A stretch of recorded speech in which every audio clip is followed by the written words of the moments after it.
Thanks, everyone. We are going to turn now to talking about prevention. And we unfortunately have some scheduling challenges. So Trido won't be here, and Carol Dawson-Rose is going to need to leave a little bit early. So what I'd like to do is have everyone on the panel describe what they're doing in the prevention field, just so that you have a sense of background. And then we're just going to talk a little bit about some of the disparities and inequities around HIV prevention and how best to address them. So I'm Susan Buchbinder. I'm with the HIV research section at the San Francisco Department of Public Health, and I do a number of different kinds of intervention, clinical trials, PrEP, vaccines, rectal microbicides, and combination prevention strategies. And I'm hoping that we'll soon be testing home testing in Oakland and San Francisco to see if we can reach vulnerable populations, particularly young MSM of color. So I am Keith Rawlings. I'm a internist by training and have spent the better part of the last 25 years taking care of patients mostly in Texas and Louisiana, who now has the interesting job of being able to try to implement the concept of pre-exposure prophylaxis for Gilead Sciences. So my role here is both to learn and to help enlighten, I guess, a little bit about where that process is and where we will move forward. I'm actually one of the directors at Gilead in Medical Sciences. I am loud. Hi, I'm David Nalos. I'm the Community Education Manager at the HIV Research Section. I work with Susan Buchbinder in the Community Programs team. So my main focus is recruitment and community education into our clinical trials. I'm especially interested in using social media and new media technologies to make recruitment and community education more efficient. Hi, I'm George Lemp. I'm the director of the California HIV/AIDS Research Program, located at the University of California Office of the President. As far as prevention, our program has funded prevention research collaborations between community-based organizations and researchers for the past 17 years. And so we've funded maybe around 60 plus grants across California, maybe about a third of them in the Bay Area, looking at issues of developing new interventions that can be implemented in the community that would address disparities in issues of prevention. We've also funded a number of projects that also look at basic social behavioral science type work. And more recently, we are launching, and we've already launched a new statewide initiative on examining demonstration projects for pre-exposure prophylaxis and for testing and linkage to care in 3 locations in California, in the San Diego area, Los Angeles County, and here in the East Bay in Northern California, which I can talk about a little bit later. Great. My name is Jonathan Volk, and I actually wear a couple different hats.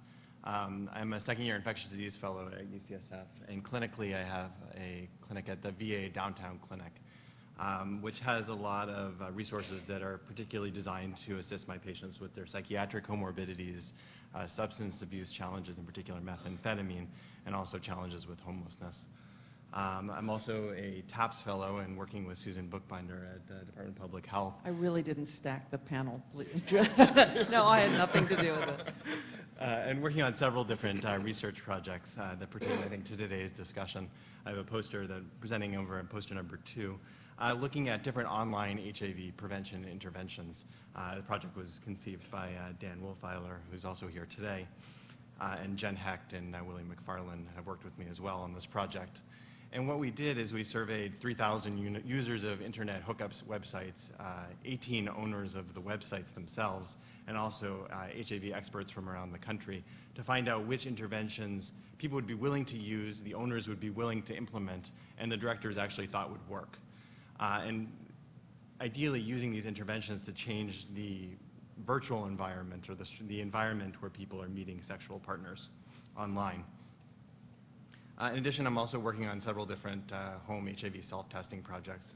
One project is going to be a feasibility, acceptability study of home self-testing in Peru and Brazil, and then also analyzing data regarding HIV testing from MSM in the United States, looking at frequency of testing, barriers to HIV testing, as well as preferences for possible use of HIV home self-testing. So happy to answer questions about any of those. Hi, my name is Carol Dawson-Rose, and I'm actually a faculty member in the School of Nursing, but some of my best friends are doctors.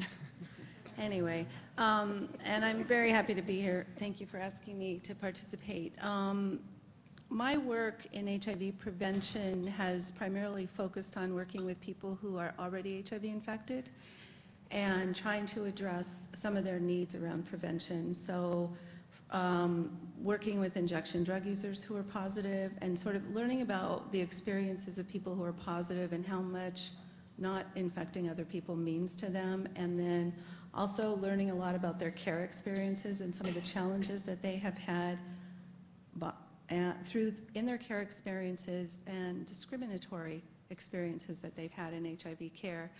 And I've tried to translate that into behavioral interventions with clinicians. So my target for behavior change is a little bit different, trying to change clinic behavior and also clinician behavior to sort of address prevention. So one of the things that we were talking about was, sort of what are our thoughts around prevention, and sort of where my work has come, which is working with clinicians to try to get them to address risk behavior in the clinic, to looking at the data and saying, okay, risk behavior, that's one point. We really need to address drug and alcohol use, because that is like facilitating risk behavior. And now looking at drug and alcohol use, it's like, how are we addressing violence and trauma?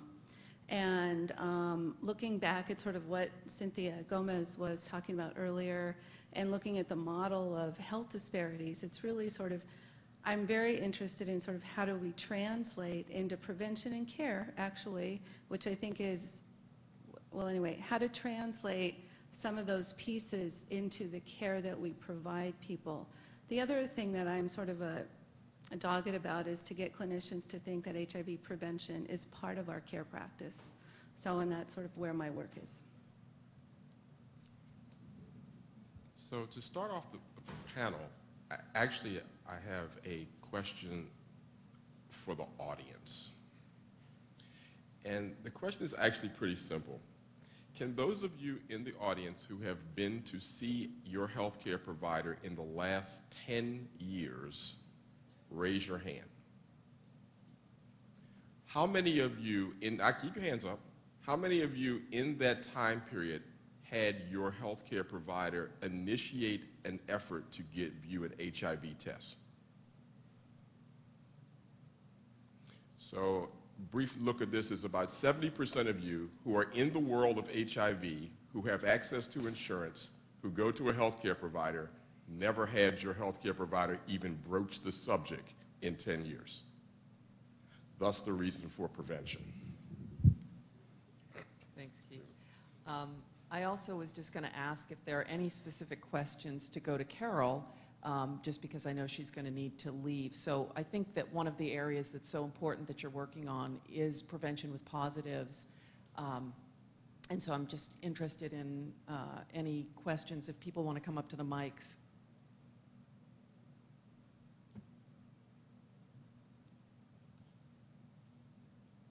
Hi, thank you so much. Yeah, one question that I had, and we were just talking about at the table, is the in-home testing. For me personally, I think it's great. It expands opportunities for more testing, especially in rural communities or communities where prevention funding has gone down for testing. And the one thought that I had was in-home testing being used as a tool of abuse in intimate partner violence situations. It's something that I have not heard talked about in any of the conversations or the FDA hearing around that, and I wanted to get a perspective on how in-home testing will get rolled out, the role of violence, and if there's been any work around that. I can't really speak to in-home testing, but probably some of my colleagues can. But sort of, I think one of the things that I've also thought about today, while we've been here together and while this conference has been planned, is that I think, because not all of us sit in San Francisco, but many of us do. And we, a lot of times, I feel, forget about women, and we don't raise those concerns. Now, I'm coming from that perspective, and I don't know the answer to the in-home testing piece, but there are several folks here who are working on that, because I have not heard it raised either. I have certainly heard it raised, and it is a real concern. And I think that there are a number of concerns with in-home testing. Violence.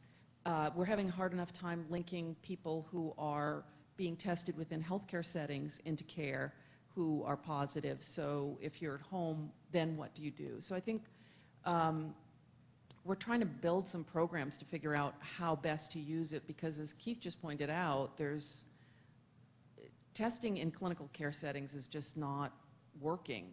And even all of these rollouts in emergency departments and acute care settings, they usually get a small fraction, less than 10%, sometimes less than 5% of the total population going through those settings. So I think one of the things that I'd love to hear people's ideas about are, and I think Keith raised it in conversation with me at the table earlier, is there a way to build routine testing in as one of the quality care indicators that clinics are supposed to be implementing as one of the goals? And then how do we, what are innovative programs for linking people to care and for addressing issues about intimate partner violence?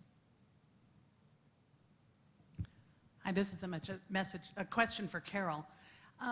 So, I don't know how you can answer this pretty short in a quick answer, but how do you get physicians to be able to talk about HIV prevention with positives? I keep thinking about all the messages that health psychologists have been giving to physicians over the years. They should make sure to tell their patients not to smoke. They should tell them not to use too much alcohol. They should get exercise. They should watch diabetes. And then you also stick this in there. And at the same time, people's, the amount of time you have with a patient is being shortened all the time. So how on earth can they actually do this? In short, I think that, so it's very challenging. It's a very challenging piece to deal with, because there are so many demands in a primary care setting appointment. I mean, the other thing I think is a lot of people who are doing HIV primary care are ID trained, or, they're not, it's putting all these primary care medicine things, I think, in the HIV clinic has been challenging. How we've done it, the people that I work with, is I was trained to work with where Kirsten works, which was the AIDS Education and Training Center. And the first research study that I worked in, we did chart reviews. And I have found some very, very compelling things in patients' charts, and I use those in training. It's kind of like, patient committed suicide after partner of 20 years became infected after he got a prescription for Viagra. Did anybody deal with it? Is this your role? So that's what I do, Susan. I try to take sort of cases that sort of like, because I think it's not part of what people see, clinicians see as maybe their role. But my point is, like, I think it's important for the person who's HIV positive. And so that's what I have done. I look at stories and cases and try to give them back. And people are very like, oh, really? This happened? I mean, they know it happened, but to say, this was a missed opportunity, which Steve Morin coined that phrase, but yeah, it's hard. Thank you, panel. Well, first of all, there's a policy issue that I believe needs to be addressed. I'm the executive director of an organization called AIDS Africa based in Oakland, and we have a speakers bureau. Most of our speakers are positive, and we're positive through drug use.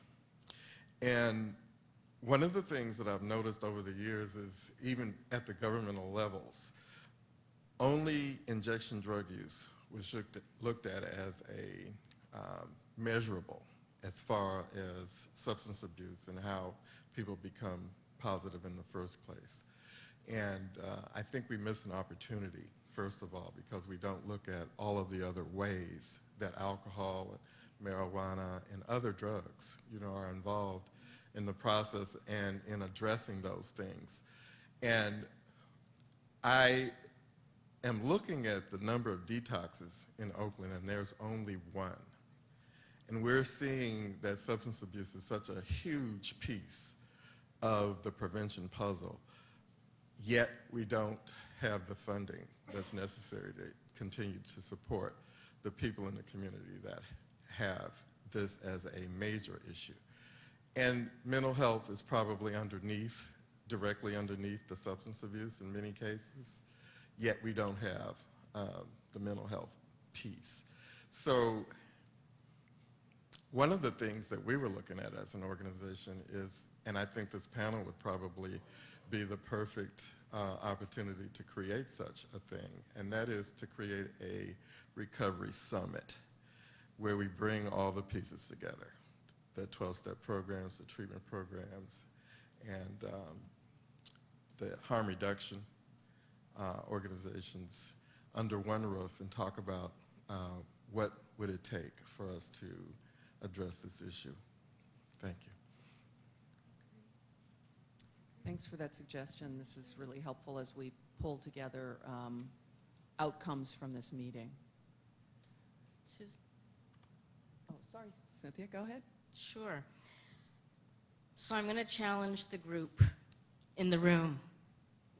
We are still talking about individual level change here today in the last couple of hours, or at least I'm not hearing directly from people what the upstream integration of effort is. It's still about, and it's still important stuff, so please hear that. It's still about how do we make it easier for folks to come? How do we make it easier for them to take meds? How do we make, it's still about individual level behavior. And I just want to challenge us, because I'm going to say that that is what we've been doing, and it's great to get creative about how to do it better, but it is not going upstream. We are not taking people out of what's making them sick, or we're not at least trying to give them additional skills. So for example, we're using still an individual deficit model rather than an institutional deficit model. I'd like us to talk about the institutional deficit model. What is it that the agencies or providers are not doing that could help and improve folks' outcomes?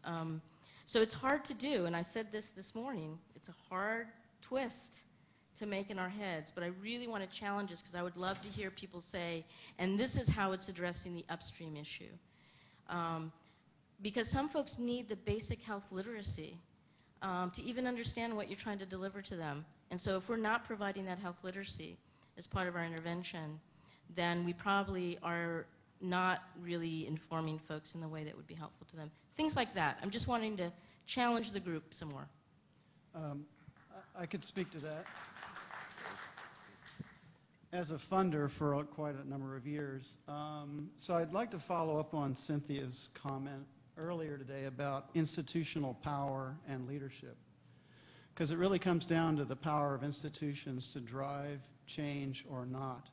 And the leadership that they either have exhibited or have not exhibited over the years has led to some disparities that we see. Certainly the decisions that have been made at either CDC or NIH and other places where for many years they really didn't value community collaboration with both researchers and looking at new sort of culturally appropriate interventions. Only in more recent years have they embraced that. Another problem that occurs is that our major institutions that receive the bulk of funding are located in urban areas. So most of the resources are going to places like San Francisco or LA or other places. But we have disparities in Richmond. There are disparities in Oakland. There are disparities in San Pablo and the East Bay. And the same is true in parts of LA or other places where we see these continual disparities in both access to the power of the resources that can make a change in the actual structure of services that are available, and a continued lack of ability to take leadership to be able to move to make those changes that we need to make. And I think that that would be a challenge that we have tried to address, and it's been very difficult to try to bring together the top people that know how to develop interventions with the best leaders, to bring them together and have them really working on the ground in Richmond. They aren't there, and we want them to be there. We're trying to incentivize that. We try to fund grants to bring people together, and it doesn't always happen.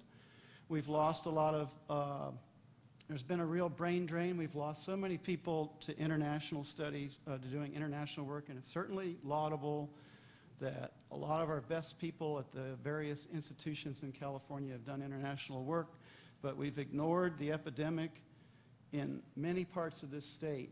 And I think we've congratulated ourselves that we've done all these interventions in certain areas, but we've ignored so many other areas. And I think that we've been battling for many years to try to be an agency that would support those other efforts. And it's really an uphill climb both for the funder and for community agencies to be able to deal with this ongoing structural problem, which I think that Cynthia has alluded to in some of her comments. I also just briefly wanted to touch upon that as well. I know, Dr. Sloan, I think you mentioned this morning that you ask a lot of your patients if they've been to Steamworks, because that's where their sexual networks are and where a lot of them are perhaps becoming infected with HIV. I think more and more now people are meeting partners on the internet, and some of these online interventions, rather than necessarily targeting the individual, we're actually able to change the virtual environment and the risk environment where people are meeting sexual partners. And I think what's really exciting about that as well is that even if men are not directly accessing the interventions on the internet, other men that they're meeting in that sexual environment or that online environment are. So in a way, we're able to impact kind of this broader kind of virtual environment where people are meeting sexual partners and engaging in risk activity. I guess as an augmentation to your question, though, at some point we have to decide, is this still all the onus of the individual to seek out behavior, or do the institutions actually proactively provide intervention? And I do think that is a structural component. We do have to begin to raise the question of, if we have the tools now to fundamentally address many of the questions around prevention, why are those tools not being implemented into our own systems and into our own practices? We often hear the conversation of individuals who lack resources not being able to get these services. But if you're not getting the services as individuals who are educated, informed, insured, in systems where you are actually seeing a provider because it's never being broached, how does that then translate to those individuals who are in a more disparity-driven process? And I think that's part of the systematic or institutional questions that really do have to be formulated now in 2012, which are very different given some of the studies and the data that Susan's been very involved in over the last few years to show the benefits of either early intervention or actual prevention. Hi, I'm Sherry Weiser from the Division of HIV/AIDS at San Francisco General Hospital. And I just wanted to echo some of the comments that have been made here, but point out that I think there are a lot of institutions working to address structural barriers, and we've seen a lot of them today. I know, even looking at that presentation from Kaiser where they didn't see any disparities, clearly the institutions are doing things to bring, hard-to-reach patients into care. San Francisco General Hospital, where I work, I spend, when I have my half-day clinic, I spend, I would say 80% of my day talking about how people are going to get substance abuse treatment and mental health treatment if there's violence issues, referring them, getting them into housing services, addressing their food insecurity, getting to the medical issues at the very last moment. And I think that one of the problems that we're facing is really that we're all sort of trying to reinvent the wheel within our own system, because it seems like there's a lot we can learn from work going on in other institutions. I'm really interested to hear about all the programs that Kaiser has that maybe we're not implementing. Getting to Susan's issue about how you address HIV prevention or for positives within the context of a busy clinic, I think a system issue has actually helped that a lot, which is, you know, we do biannual STD screening, and twice a year we actually have an opportunity to address, you know, HIV prevention issues because that system is in place that kind of helps us. I work largely, actually, often, a large part of my work is doing international research, and one of the things that struck me here is that a lot of the lessons that we know from kind of international work are not yet being applied here. The extent to which the community-based organizations are equal partners, the extent to which we are addressing structural issues, you know, these issues like livelihood interventions and microcredit, and we don't see those same kind of programs in the community as much. I mean, they're definitely there, but not quite as much. So it feels like there just needs to be more discussion between different organizations and different groups, people doing international research and domestic research, between researchers, clinicians, CBOs, to get at some of these issues we're all talking about. Sherry, can I ask you a question? You said that you do biannual STD screening. Mm-hmm. Does that include HIV? Well, I work with HIV-positive patients. This is only in your positive in my patient pool. HIV-positive Okay. patients. So I just wanted to say that, you know, I think in regard to the prevention issue, there's the testing in people that we know that are at risk, and then there's kind of the more broad screening, and we're failing on both ends of this. And, you know, our chemical dependency recovery programs at Kaiser, none of them have on-site testing at all. And we did a study a few years ago using the Calypti urine antigen and just looking at acceptance of the test. And standard of care was, the counselor said, go down to the Oakland Medical Center and have an HIV antibody test. I really recommend it. Versus alternate patient saying, when you give your specimen for your drug test, we're going to test it for HIV if you'd like us to. And it was highly successful and positive. I guess Calypti didn't move forward with their approval at the FDA level, but I think we've been talking about this for years, and still we aren't testing those people that we know to be at the highest risk. The point I really want to make is we have to take this away from the physicians. The physicians are not going to do routine screening of patients. They don't have the time, they don't want to ask the questions, they're scared to even broach the subject. And I think, you know, now with the new recommendation to be screening all our baby boomers for hepatitis C, how are we all going to implement that in the course of the day with all these other metrics that we're being graded on, whether we've talked to them about urinary incontinence or whatever else the national metrics require. And I think the way to approach it is really to take a big step back and say, when you sit in the waiting room at your doctor visit, you're going to be told that as part of your routine healthcare today, you're going to be tested for HIV and hepatitis C if you're in the right demographic. And your medical assistant is going to, under protocol, pen those labs. And if you have any questions, you can ask your doctor about it. But I think to depend on the doctors to be doing this, it's not going to happen. I couldn't agree more, and I think the way we've gotten around some of the issues with discussions about smoking cessation or doing fecal occult blood screening is that we have non-physicians doing that work. So I do think that that's one of the strategies and issues that we need to develop, and a way to easily mark it on charts so that once it's been done, you know when it was done and if you're going to need to repeat it, but you don't have to go searching through everything to try to find that. I think we can, there are different yields, different types of testing. So if, you know, counseling and testing, what's the 0.3 to 0.5% or lower, oftentimes yield. clinic-based testing and a lower prevalence, well, let's say it's even a higher prevalence, 1% is a really, people say that's worth doing.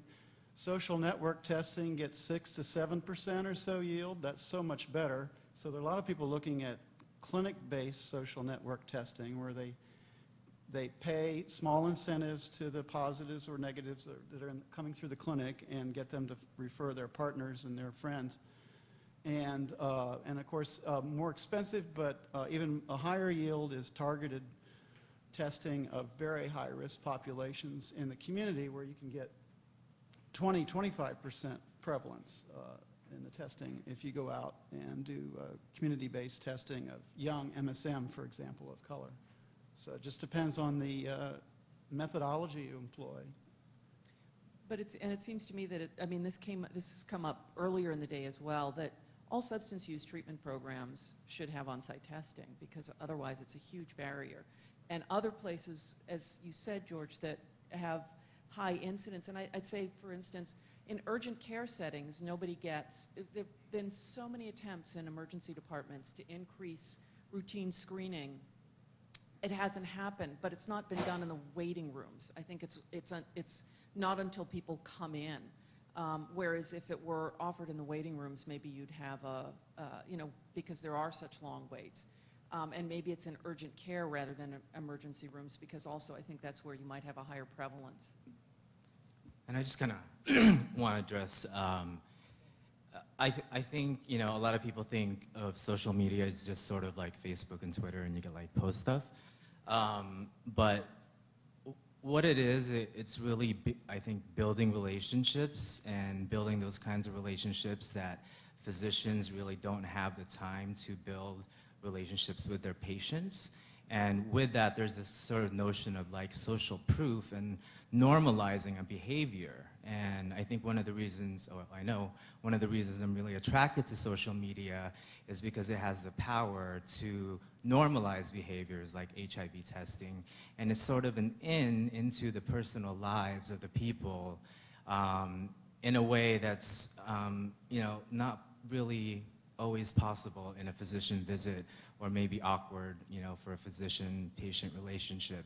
And so it's more of a roundabout way to do it, and it's definitely a longer-term way to do it. But I think if we all sort of look at social media and internet as sort of the great equalizer of access and building relationships, we might be able to get some of the behaviors that we're looking to get done. And one of the other things I would say is that we need to get to the point where we'll stop talking about this as an either or, but an all of the above, where we've learned the lesson through HIV treatment that combination therapy actually works way better than trying to compare A against B. Sometimes the answer is you do A, B, and C in terms of your institutions. So I have a question for the panel. How does the recommendation for the FDA around using pre-exposure prophylaxis affect the implementation of prevention efforts in the community and in your institutions? I guess I'll start. I think a lot, it depends on which interventions you're talking about, but certainly several of them I think are very synergistic and I think need to be done in tandem. For example, a lot of the home testing I think is particularly exciting with the potential use of PrEP. Certainly if people are taking pre-exposure prophylaxis, you'd want to have them tested frequently and catch them early if they become infected to minimize risk of acquiring any drug resistance. And having people come in every month like they did in the IPREX trial, for example, might be very challenging and put a lot of burden on the system. And so certainly the idea of having home testing or other options for people to test themselves, especially if they're starting and stopping PrEP, is very appealing. And I think figuring out how to combine those interventions and use them together is going to be really critical. I know we're hoping at some point to include home testing as part of the open label extension of IPREX. So we'll see if we can make that happen. And I think a lot of the online interventions too have potential for kind of working in parallel with biomedical interventions like PrEP, having online educational support videos, the ability for people to ask questions, have a community of people who are also using the medication as well. My answer would be, one question we haven't talked about, have we given up on social behavioral change? You know, prevention works. So we know from almost every study, so many studies have been funded that we have a typical result of about a 50% or more reduction in risk behaviors in a very high-quality prevention intervention. Not all of them are high quality. That's one reason why they haven't always been successful. But so that's about 50%. Now, we also believe that pre-exposure prophylaxis is going to be very effective. You know, certainly if people are able to adhere to the drug and take it most of the time, then perhaps we can have more than 90% reduction in transmission. So I think both work, and what we're going to find over time is that having this new intervention, biomedical approach with Truvada is going to force more collaborations between clinical-oriented venues and community agencies that specialize more in populations and social behavioral type work. So I think that there needs to be expertise brought together both in the area of finding people and engaging them and retaining them, and also people who are adherence specialists, because we have so many challenges to keep people on PrEP and get them to adhere. That's the big question. Can we get them to adhere to it over a long-term period? So I think it's going to change the dynamic of how agencies work together. Some agencies, if they can't work collaboratively in these kinds of settings, are not going to survive, possibly, I think, because there's not that much money anymore for social behavioral science by itself. In collaboration, I think that'll survive. Can I ask a question? Just thank you for your comments, but who's going to pay for these collaborations, the staffing at the community-based level and clinics once these roll out? Because money is getting tighter. Clearly, it's a great intervention, but I'm concerned about the burden. It seems like everybody's doing this sort of diffuse distribution of healthcare costs, and it all comes down to the clinic level and to the clinic front staffing level and the staffing of the community-based organizations. So any thoughts on that from the panel?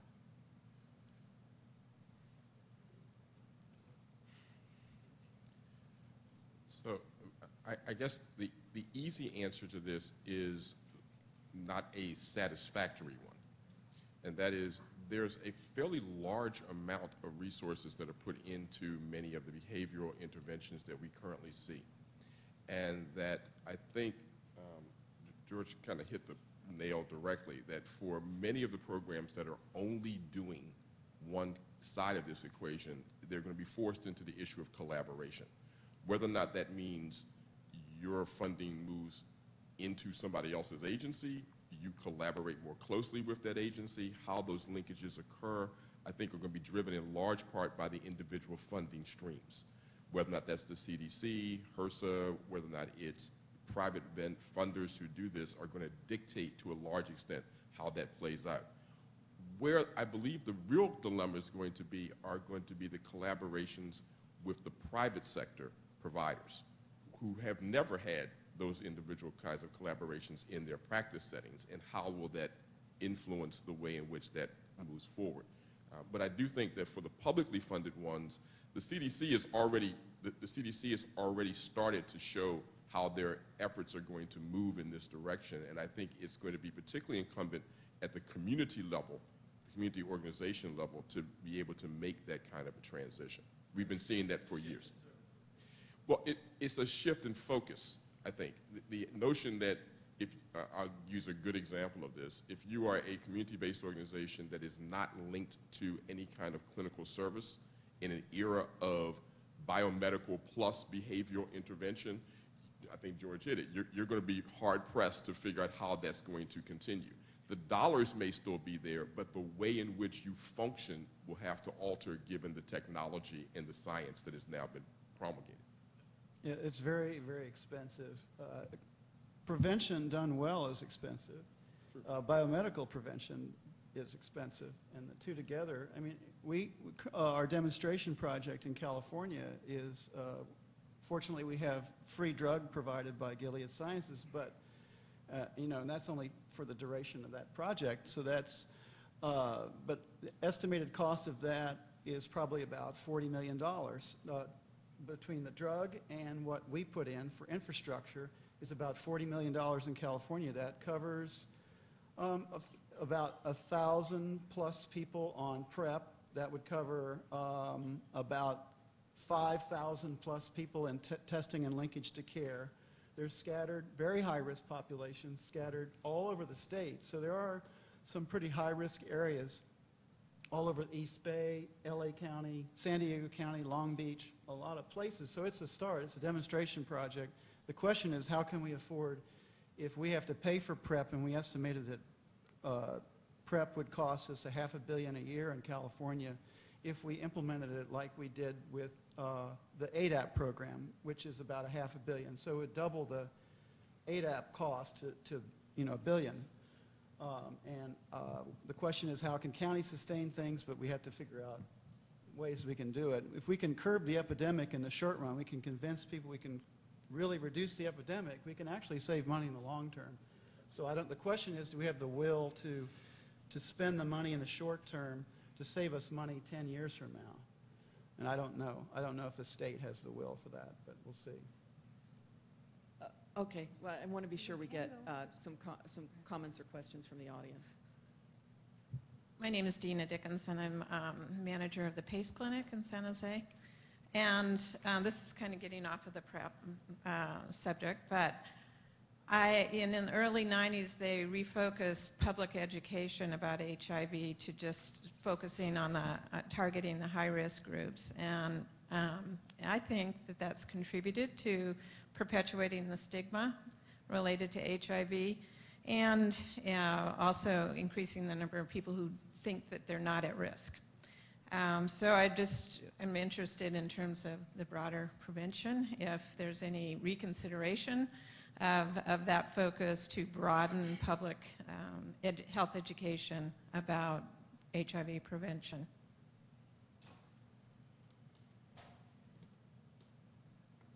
I think that's a really important issue.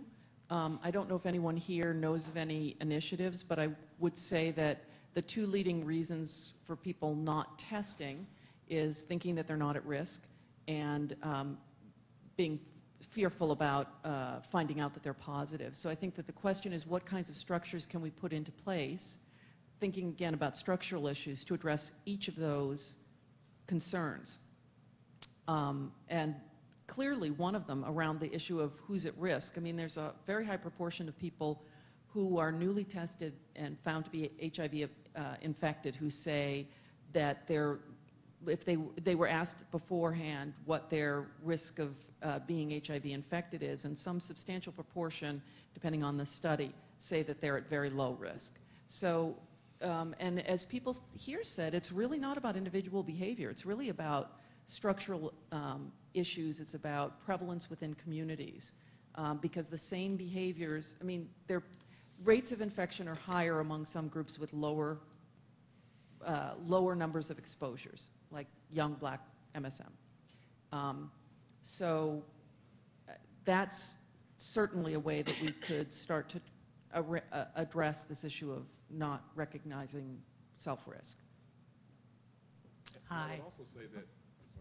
I would also say that if you look at some of the studies of people who are presenting late for hospitalization, it's rare that they have not encountered the healthcare system beforehand. It's not that they weren't in a place where someone could have assessed risk, it's just they were never asked.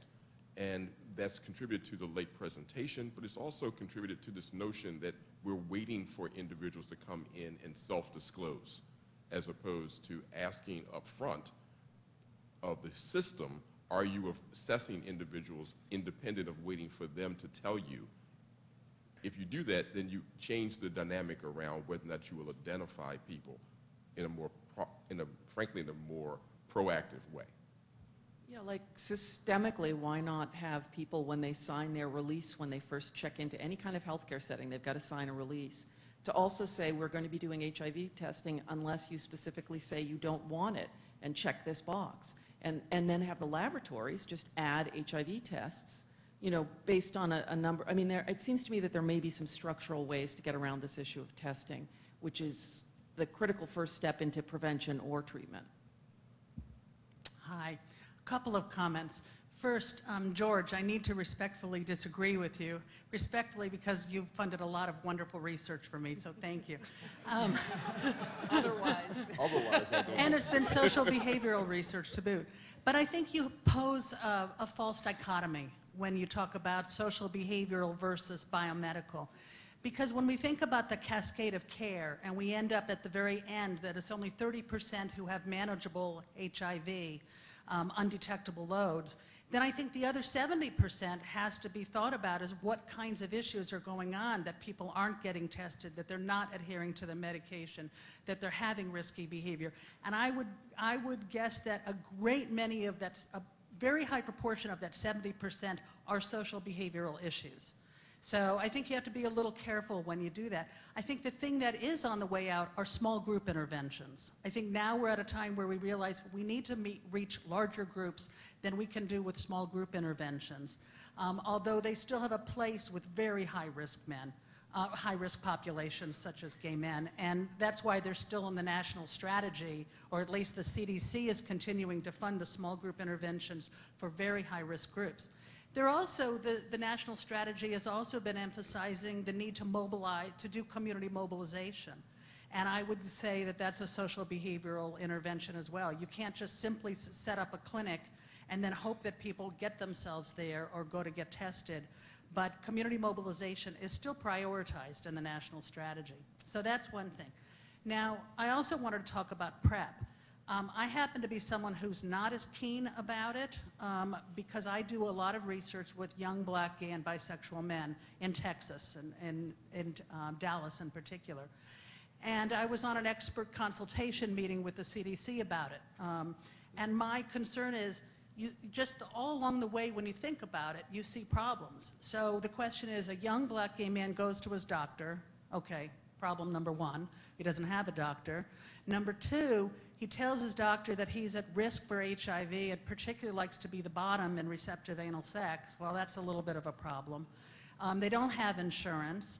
And so I think that there's a whole variety of things that I'm very concerned about. I see it as a wonderful idea for discordant couples who have more money, but I see it as a real problem for exactly those groups that we're talking about with our disparities. So I think disparities is throughout this whole thing that we're talking about. Go ahead. Just respond to Susan's Yeah. comment. Actually, I was trying to be a bit provocative, but because obviously it was the small group sessions I was mostly talking about when I was talking about that's really kind of waning, and it really is not, it seems to be a national move to move away from that.